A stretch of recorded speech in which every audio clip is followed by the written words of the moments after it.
He woke up at 9:14 on an ordinary morning. Standard route, clear skies, no alerts.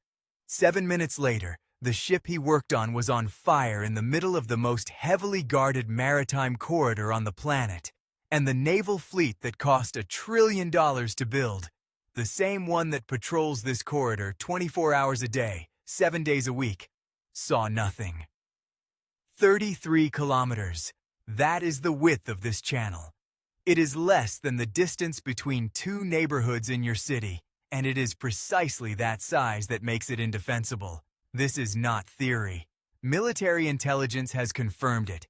No technology exists capable of completely protecting a 33-kilometer strait from a cheap asymmetric strike. A device that fits in a backpack can neutralize routes that move billions of dollars a day. How is this possible? What do maps not show us about this place? And who paid the price while the world wasn't paying attention? This is the blind spot. Before you can understand the attack, you need to understand the place. On a map, this strait looks like just a thin line between two larger bodies of water. Simple, harmless, but that map is lying to you, and we are going to show you exactly how. Every single day, hundreds of ships pass through here. Oil tankers carrying enough energy to power entire cities. Container ships loaded with the products you will buy in the coming months. Liquefied natural gas carriers that heat homes through the European winter. This corridor is not a route, it is an artery. Block this channel for 48 hours and the price of oil rises. Block it for a week and supply chains across 3 continents begin to fail. Block it for a month and you have an economic crisis with a name and a face. That is why there is always at least one naval group here. Radars sweeping the horizon, patrol aircraft, automatic identification systems tracking every vessel. The question is not whether this place is monitored. It is the most monitored place on the planet. The question is, why does all that surveillance have a blind spot? The answer begins with something military strategists call the littoral environment, which in practice means the sea is a far more chaotic place than it looks from above. Think of it this way. A radar that can detect an aircraft carrier 200 kilometers away will receive, in this same corridor, return signals from waves, floating shipping containers, fishing boats, passenger ferries, tugboats, pilot launches, hundreds of simultaneous echoes. The enemy's signal hides inside the noise of everyday life. Add to that the fact that the AIS system, the ship equivalent of an aircraft transponder, can be turned off. It can be spoofed. It can be manipulated. A vessel can appear in the data as if it were somewhere else, or simply vanish. And in a 33-kilometer corridor with dense traffic, a vessel that disappears from radar for 60 seconds raises no alarm. That is the first level of the blind spot. The environment creates enough noise to hide anything. But there is a second level, and this one is even more dangerous. Imagine you are the commander of a warship in this corridor. Your radar picks up a small vessel. It looks like a fishing boat, behaving strangely. Crossing the lane of commercial ships, slowing down near an oil tanker. No active AIS signal. What do? If you are in international waters, you can approach, you can hail them, but boarding without consent from the vessel's flag state requires proof of a crime in progress, not suspicion. If you are in another country's territorial waters, you cannot do anything without diplomatic clearance, and diplomatic clearance takes hours, sometimes days. Here is the second level of the blind spot. The legal map of this corridor is a patchwork of sovereignties. Every stretch has a different owner. Every owner has different rules, and an attacker who knows those boundaries can launch an operation from a point where no foreign fleet has the authority to act in real time. You can't be everywhere at once, a naval analyst told us. What matters is increasing the time between threat detection and impact, and shrinking the space where a threat can operate unseen. In practice, that space exists, and those who use it know exactly what they are doing. That is the second level of the blind spot. The law creates windows of impunity that technology cannot close. Now you understand the place. Now you understand the rules. Time to understand the attack. What we are about to show is a reconstruction. A simulation built from documented patterns in real maritime attacks, official reports, and open-source investigations. This is not fiction. It is the profile of how these attacks happen, condensed into a single emblematic scenario. Marco Antonio had been a sailor for 17 years. He had made this route dozens of times. He woke at 6 a.m., had coffee in the mess with 2 colleagues, and by 9 a.m. was at his station in the engine room, checking the gauges the way he did every day. The ship was running well, excellent visibility, normal traffic for an early morning. At 09:14, the first strange thing was the bridge lights flickering. "It looked like a power drop," one of the crew members said in a later deposition. "We thought it was a circuit breaker, a common thing." But at the same moment, 500 meters off the port side, a small vessel, which looked like a local fishing boat with 2 men on board, made a quiet turn. Cameras at a nearby port terminal recorded the image, but nobody was monitoring that angle in real time. The ship's AIS blinked and went dark for 60 seconds. 60 seconds. At 09:16, the fire alarm lit up near the forward cargo hold. "The door opened and the smoke came in all at once," Marco said afterward. "It wasn't normal smoke. It was dense, black, smelling of burning plastic." Here is what actually happened at that moment, according to the subsequent forensic reconstruction. A device, small, specific, designed not to be detected during routine inspection, had breached the hull below the waterline near the forward hatch. It was not large enough to sink the ship instantly. It was large enough to start a chain reaction. Inside that hold was a container with hazardous cargo, but incorrectly declared on the shipping documents, flammable. When the heat reached that container, the situation shifted from controllable fire to total emergency in under 3 minutes. At 09:21, 7 minutes after the first alarm, the ship was dead in the water. Engines shut down to prevent power surges, crew at abandoned ship stations, smoke visible for kilometers. The fishing boat had vanished. Within an hour, commercial satellites had photographed the burning ship. Tracking systems logged the event. The Port Authority activated emergency protocols, and the 33-kilometer corridor, the most guarded on the planet, was partially blocked by a vessel incapable of moving. One device, 7 minutes. Billions of dollars in trade interrupted, but the story does not end with the explosion. The most important story begins now, in what investigators found when they went looking for what was left. When a ship catches fire in the middle of a busy strait, the crime scene is already destroying itself while you are still trying to put it out. Ocean currents, heat, marine growth, salt. With every hour that passes, a piece of evidence that could answer who did this dissolves, drifts, or disappears. That is why investigators trained for these cases operate by a protocol that seems obsessive. Everything that floated, everything caught in the hull, everything the tide brought to shore, is potential evidence until proven otherwise. The first wave of response was the fastest.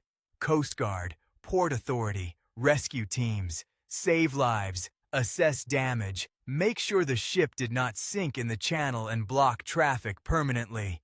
The second wave arrived days later. Specialist teams, naval mine countermeasure units, maritime forensic investigators, a small international group of analysts who began securing what remained of the wreck and collecting perishable data. And it was in that second wave that they found the fragment that changed everything. 3 centimeters.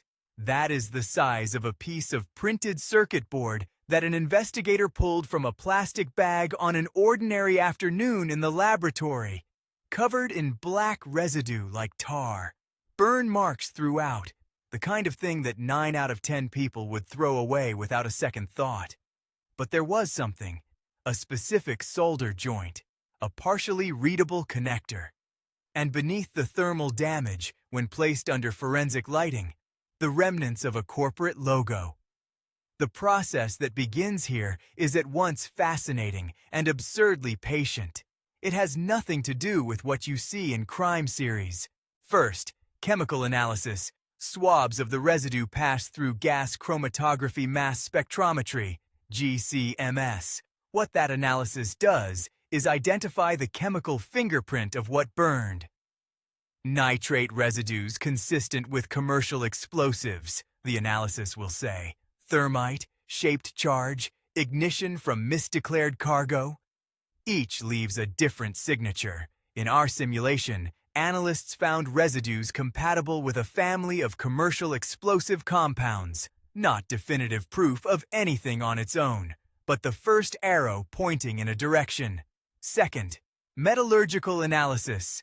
The solder alloy and board substrate tell a story of production methods and regions. Microscopic imaging revealed a partial identification code on a connector that survived the heat. Numbers and letters corresponding to the batch numbering system of a regional electronics manufacturer. Alone, the partial code proves nothing. But combined with what follows, it begins to tell a story. While the fragment was being analyzed, another group of investigators was working with data, AIS, radar, CCTV. The AIS logs from the hours before the attack showed the ship's position and the tracks of nearby vessels. Radar from shore stations and nearby merchant ships captured something, a small craft crossing the channel at roughly the same moment the ship's AIS blinked. The port terminal camera, the one nobody was monitoring in real time, recorded a low-profile skiff entering the outer lane minutes before. Indistinct. But there, crew members from vessels in the area described a boat behaving like a local fishing craft, engine running, minimal crew. Individually, these pieces are circumstantial. Together, they form a behavioral pattern consistent with low-signature attacks. Hostile equipment launched from small craft or devices affixed to the hull during an approach that mimicked local traffic. The vessel knew the corridor, it knew the schedule, and it knew exactly where the camera was not looking. Divers searching the shallow depths near the wreck site as part of a salvage operation recovered a cylindrical object encrusted in marine growth, the size of a fire extinguisher, with signs of external mounting and a small access panel suggesting remote activation. Inside, corroded wires hinting at a control mechanism. On the outer surface, a stamped serial fragment, the remnants of an identification plate that had been deliberately pried away. For the investigative team, it was simultaneously the greatest breakthrough and the greatest frustration. The tube was a physical link to the method, and possibly to a supplier, but the plate was incomplete. The corroded wires complicated chemical analysis, and tracing the serial back to a factory meant confronting the maze of falsified exports, disguised supply chains, and deliberate obfuscation that characterizes the gray market in militarized components. The evidence wanted to be convincing, but it was not conclusive. That is the third level of the blind spot. The material truth exists, but the path between it and accountability is a labyrinth. The trail from a weapon never runs in a straight line. It winds through ports and paperwork, through shell companies and legitimate suppliers, and it threads into the gray zone where commerce, convenience, and secrecy meet. For investigators, the partial serial on the tube and the connector code on the circuit board opened that winding path. What followed were months of patient, often frustrating work, calls to manufacturers, subpoenas for bills of lading, trawls through customs records, and painstaking cross-referencing of timestamps from dozens of disparate systems. The technical teams did what technicians do best. They turned physical evidence into questions that could be answered with records. The stamped fragment on the tube, only 3 characters survived the sea's abrasion, became a search term in a manufacturer database. The partial code on the circuit board led to a regional assembler whose public catalog contained a near match. Procurement officers at the assembler confirmed the batch number format was theirs, but also said, truthfully, that their components went to dozens of authorized resellers across multiple countries. The seller who supplied the batch to a distributor near the corridor produced invoices listing a legitimate end user, a small electronics integrator. But those invoices did not survive scrutiny. The integrator's address matched a storage unit used by multiple unrelated companies. The phone number was transient. Every match generated more questions than answers. Open-source intelligence filled some gaps. Investigators cross-referenced container numbers against satellite imagery of port yards on the dates listed in the manifests. AIS feeds showed thousands of vessels transiting those yards in the relevant time window.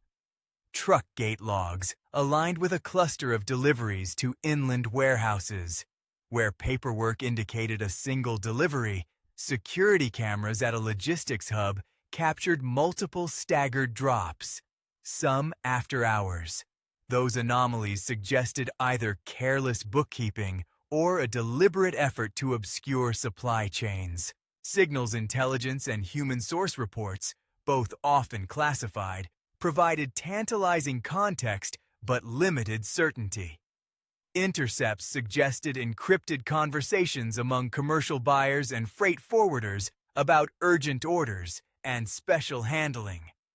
A confidential informant described a pattern: components purchased on the open market, rebranded, and dispatched through intermediaries in neighboring states. None of these pieces, taken alone, met the threshold for a public accusation. The unexpected breakthrough did not come from a laboratory. It came from data, specifically from supplier metadata. Payment records from a reseller, obtained after legal proceedings in a cooperating jurisdiction, showed a sequence of transactions that did not match the official invoices. One transaction paid a freight forwarder a premium for discreet handling. Another routed payments through a corporate entity that a financial crimes unit had flagged for facilitating shipments to sanctioned intermediaries. Those financial anomalies allowed investigators to subpoena courier manifests and locate a warehouse where a portion of the suspected components had been temporarily stored. Inside, auditors found packing lists that matched the partial identifiers from the laboratory. The same connector type, the same batch code format, and packaging bearing marks consistent with shipment to a coastal logistics hub servicing small vessels. The warehouse operator denied any wrongdoing, claiming to have been deceived by falsified paperwork.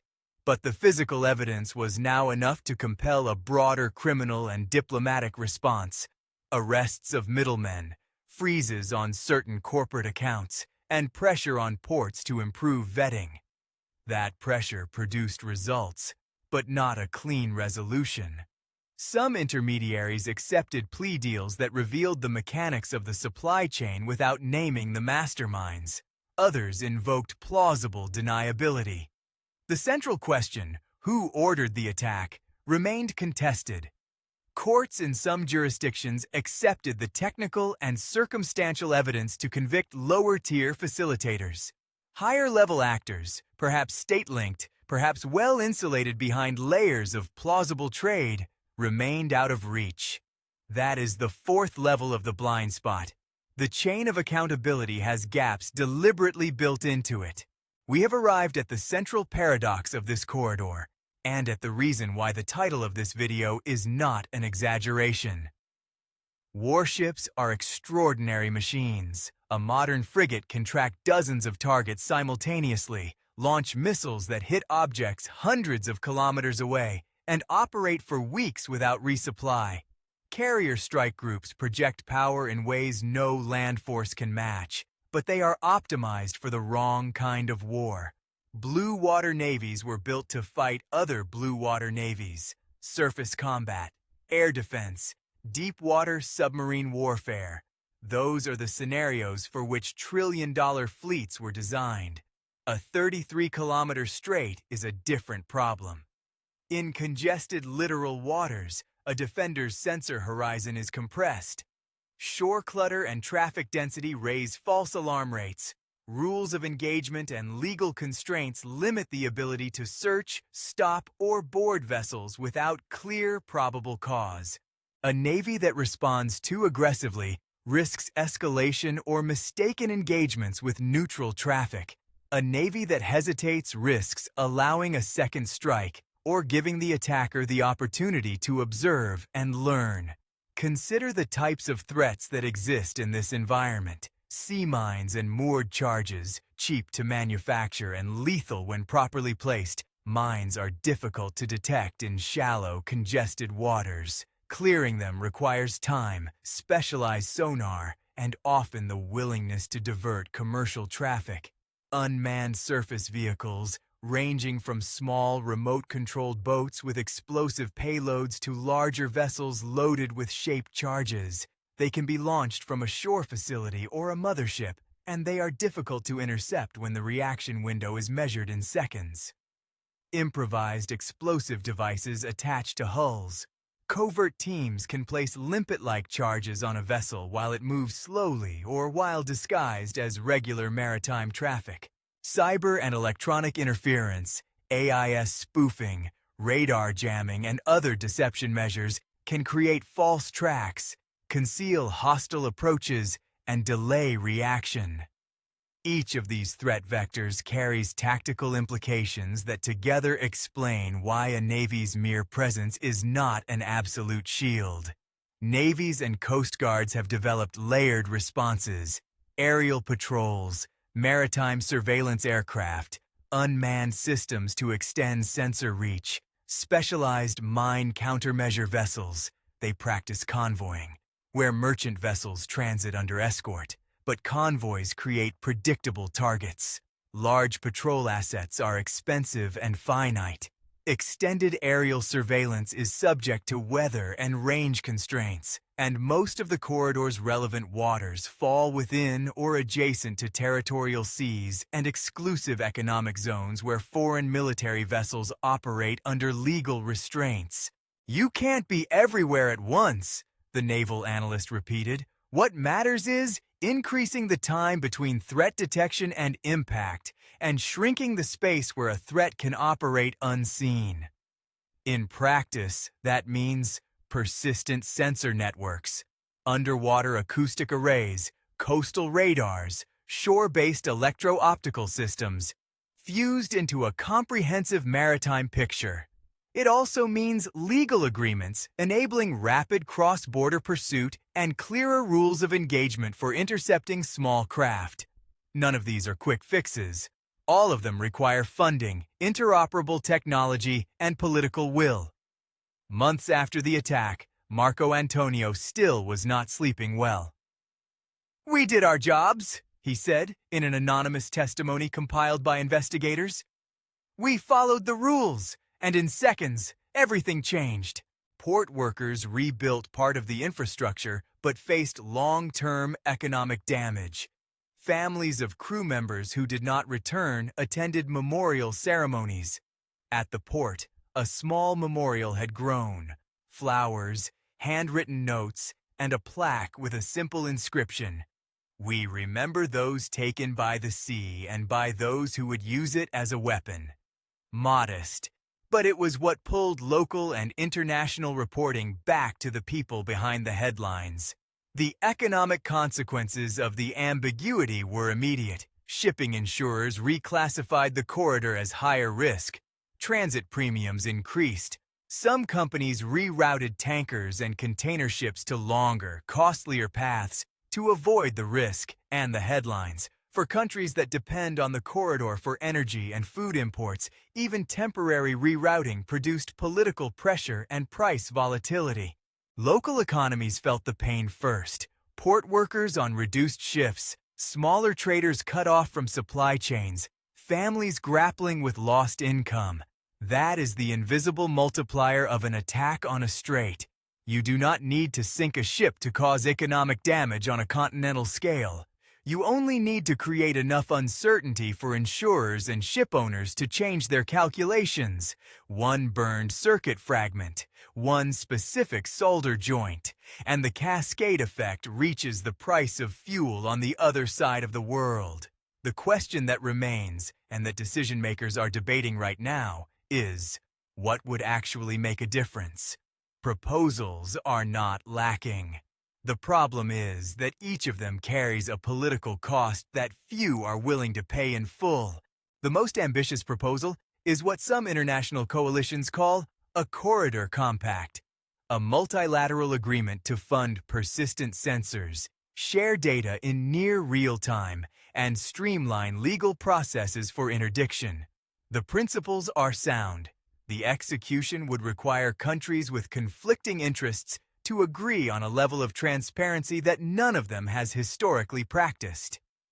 International financial organizations promote anti-money laundering measures, targeting logistics intermediaries, because, as we have seen, the attack's supply chain depended on obscure financial flows.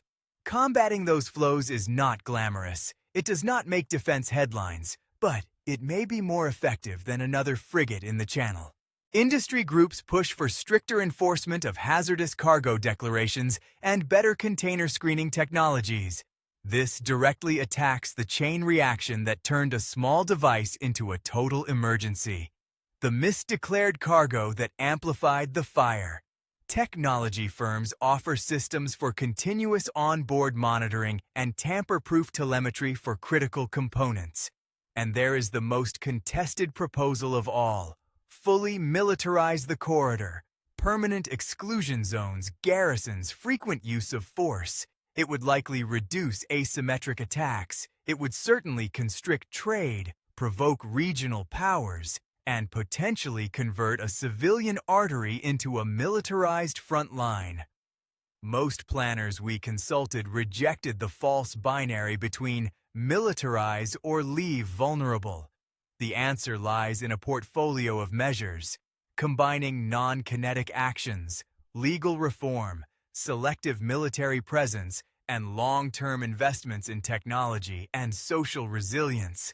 The most concrete progress comes in incremental, coordinated steps. First, standardize and mandate better cargo and component traceability across jurisdictions that feed the corridor. Second, invest in persistent, cost-effective sensors, autonomous surface and subsurface nodes that can extend the detection horizon without requiring continuous manned patrols. Third, enhance legal cooperation. Expedited mutual legal assistance agreements tailored for maritime interdiction and evidence sharing. Fourth, harden critical merchant vessels with proven design and procedural upgrades, better fire suppression, reinforced access points, CCTV with secure telemetry. Fifth, expand transparency in procurement and financial flows that sustain covert logistics networks. These measures will not make the corridor invulnerable. They will, however, raise the cost and complexity of successful attacks, shifting risk calculations and reducing the likelihood of catastrophic incidents. We return to the key. The candle is still there, the plaque remains, and every day, hundreds of ships still pass through this 33-kilometer corridor, carrying energy, food, goods, and the invisible labor of millions of people who will never think about a maritime route while the shelves remain full. What this story confirms, and what military intelligence already knew, is that no fleet is powerful enough to completely eliminate the risk in a congested littoral strait, not because the technology is poor, not because the sailors are incompetent, but because the blind spot is not in the sensors. It is in the structure of the problem. The environment creates noise. The law creates windows. Supply chains create hiding places. And politics creates delay. For as long as those four conditions exist, and they will always exist to some degree. A determined attacker with modest resources can cause disproportionate damage. The solution is not a solution. It is distributed resilience, technology, law, diplomacy, and commerce working together, each one closing a level of the blind spot that the others cannot reach alone. The 3-centimeter circuit fragment sitting under laboratory lights was exactly that. Proof that the vulnerability is real, that the evidence exists, and that the work of closing each level of the blind spot is patient, technical, and absolutely necessary. The sea amplifies both human ingenuity and human failure. 33 kilometers, the most guarded corridor on the planet, and still a blind spot that no fleet alone can close.